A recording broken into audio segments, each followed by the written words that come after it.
Everyone, welcome to cyber medical education. तो आज हम बात करते हैं सेल के बारे में। तो सेल बेसिकली होती क्या है, ठीक है।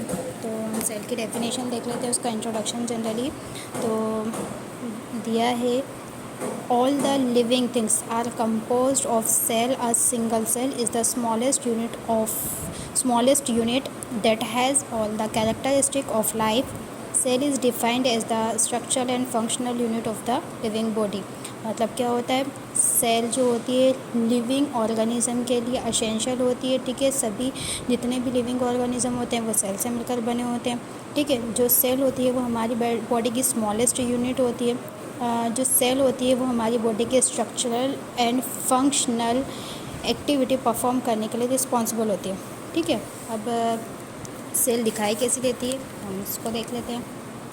तो ये है बेसिकली हमारी सेल है, ठीक है। सेल के अंदर हमारे बहुत सारे सेल ऑर्गेनेल्स बिखरे हुए हैं, जैसे कि सेक्रेटरी वेसाइकल है, ये लाइसोसोम है हमारा, एंडोप्लाज्मिक रेटिकुलम है, ठीक है। इसके ऊपर राइबोसोम के ग्रेन्यूल डॉट लाइक स्ट्रक्चर दिखाई दे रहे हैं, तो रफ एंडोप्लाज्मिक रेटिकुलम है, ठीक है। अगर इसके ऊपर ग्रेन्यूल्स ये है, इसके ऊपर ग्रेन्यूल्स प्रेजेंट नहीं है तो स्मूथ एंडोप्लाज्मिक रेटिकुलम है।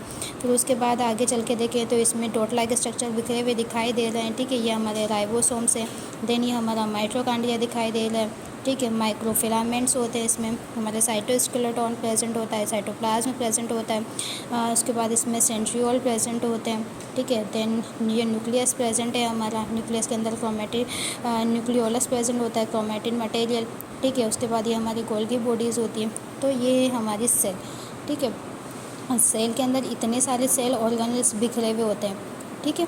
उसके बाद हम सेल के स्ट्रक्चर की बात कर लेते हैं। तो structure of the cell, cell का स्ट्रक्चर जनरली जो सेल का स्ट्रक्चर होता है वो कैसे बना होता है। एक तो सेल मेम्ब्रेन होती है, ये जो आउटर लेयर दिखाई देती है इसको अपन सेल मेम्ब्रेन बोलेंगे। देन जिसमें जो बिखरा हुआ है ये दिखाई दे रहा है, ठीक है, ग्रे कलर में, तो ये हमारा साइटोप्लाज्म होता है। देन ये होता है हमारा न्यूक्लियस। तो बेसिकली जो सेल का स्ट्रक्चर है उसको 3 पार्ट में डिवाइड किया गया है, cell membrane, cytoplasm and nucleus, ठीक है। ये सेल मेम्ब्रेन है, ठीक है। सेल मेम्ब्रेन जो जनरली हमारी किस चीज़ से मिलकर बनी होती है, तो सेल मेम्ब्रेन जो है हमारे वो प्रोटीन, लिपिड और कार्बोहाइड्रेट से मिलकर बनी होती है। अब देख लेते हैं प्रोटीन, कार्बोहाइड्रेट, लिपिड कितना % प्रेजेंट होता है, ठीक है। जनरली हमारे सेल मेम्ब्रेन उसके कंपोजिशन की बात करते हैं, लिपिड 55% होता है, सॉरी प्रोटीन 55% होता है, लिपिड 40%, देन कार्बोहाइड्रेट जो होता है वो 5% प्रेजेंट होता है, ठीक है। अब स्ट्रक्चर ऑफ सेल मेम्ब्रेन जो होता है, सेल मेम्ब्रेन को कितने मॉडल्स में डिवाइड किया गया है, तो जनरली जो सेल मॉडल होते हैं उसको 3 मॉडल्स में डिवाइड किया गया है। फर्स्ट होता है डेनियल एंड डेवसिल मॉडल, ठीक है, ये उसका मॉडल है सेल मेम्ब्रेन का। और उसके बाद सेकंड जो मॉडल होता है वो हमारा यूनिट मेम्ब्रेन मॉडल होता है, और थर्ड जो होता है वो फ्लूइड मोज़ेक मॉडल होता है। ये 3 मॉडल जो होते हैं वो सेल मेम्ब्रेन के मॉडल होते हैं। अब इन 3 सेल मेम्ब्रेन के मॉडल को हम डिस्क्राइब करते हैं, ठीक है। फर्स्टली जो सेल मेम्ब्रेन का जो मॉडल है डेनियल एंड डेविसन मॉडल, इसको किसने डिस्क्राइब किया था, तो 1935 में डेनियल एंड डेविसन नामक जो साइंटिस्ट थे उन्होंने इस चीज़ को देखा था। उन्होंने बताया था जो सेल मेम्ब्रेन होती है वो सैंडविच के समान होती है, ठीक है। इसमें जो आउटर और इनर लेयर होती है वो प्रोटीन की मिलकर बनी होती है। उसके बाद लिपिड को कंटेन करती है।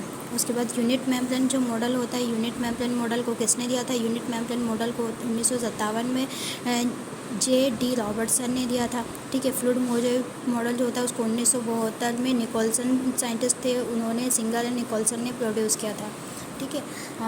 आज के लिए इतना ही। उम्मीद करते हैं आपको समझ में आया होगा। Thanks for watching. Please video को लाइक, शेयर एंड सब्सक्राइब करना ना भूलें।